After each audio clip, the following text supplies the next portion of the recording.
جب حضرت سلیمان علیہ السلام نے دیکھا کہ اللہ نے ان کو زمین کی ہر مخلوق پر اختیار دے دیا ہے، چرند پرند جنات انسان حتیٰ کہ ہوائیں بھی ان کے فرمان کے تابع ہیں، تو ایک دن اپنے رب سے عرض کرنے لگے، اے میرے رب، اجازت دے کہ میں تیری پوری مخلوق کو 1 سال کا کھانا کھلاؤں، صرف تیرے لیے، صرف تیری رضا کے لیے۔ اللہ تعالیٰ نے ان کے پاس وحی بھیجی اور فرمایا، اے سلیمان، تم اس پر ہرگز قدرت نہیں رکھتے، لیکن عشق کی ضد کبھی ہار نہیں مانتی۔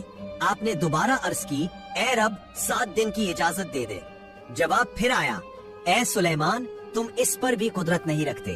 پھر تیسری بار دل ٹوٹنے کے انداز میں عرض کی، یا الہی، 1 دن ہی صحیح، صرف 1 دن میں تیری مخلوق کو کھلا دو۔ اور تب رحمت کا دروازہ کھلا، اے سلیمان، تم اس پر قادر نہیں ہو، مگر ہم تمہیں 1 دن کی اجازت دیتے ہیں۔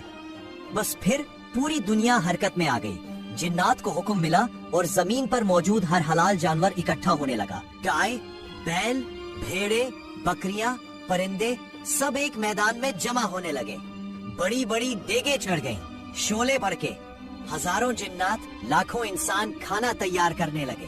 پھر سلیمان علیہ السلام نے ہوا کو حکم دیا، آہستہ چل، نرمی سے، کھانا خراب نہ ہونے پائے۔ ایک دسترخوان بچھایا گیا، اتنا لمبا کہ اگر کوئی انسان ایک سرے سے چلنا شروع کرے تو دوسرے سرے تک پہنچنے میں پورا مہینہ لگ جائے۔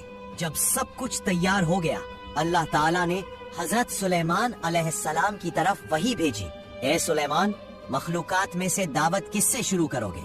آپ نے فرمایا، یا رب، سمندر کی مخلوق سے۔ اللہ تعالیٰ نے سمندر کی ایک بڑی مچھلی کو حکم دیا کہ وہ سلیمان علیہ السلام کی دعوت میں شریک ہو۔ مچھلی نے سر اٹھایا اور کہا، اے سلیمان، میں نے سنا ہے کہ آج تم میری ضیافت کرو گے۔ سلیمان علیہ السلام نے فرمایا، ہاں، تم نے ٹھیک سنا، آؤ اور کھانا شروع کرو۔ مچھلی آگے بڑھی اور دسترخوان کے ایک کنارے سے کھانا نگلنا شروع کیا اور تھوڑی ہی دیر میں برتنوں سمیت سارا کھانا ختم کر دیا۔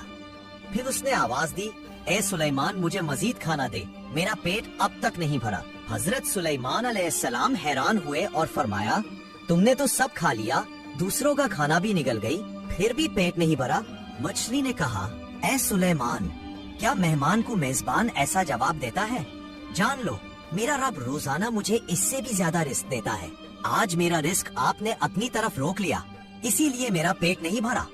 یہ سن کر حضرت سلیمان علیہ السلام اللہ کے سامنے سجدے میں گر پڑے اور کہنے لگے، پاک ہے وہ ذات جو اپنی مخلوق کو ایسے طریقوں سے رزق دیتی ہے جن کا ہم گمان بھی نہیں کر سکتے۔ اللہ اکبر، کیسا رب ہے اور کیسا رازق۔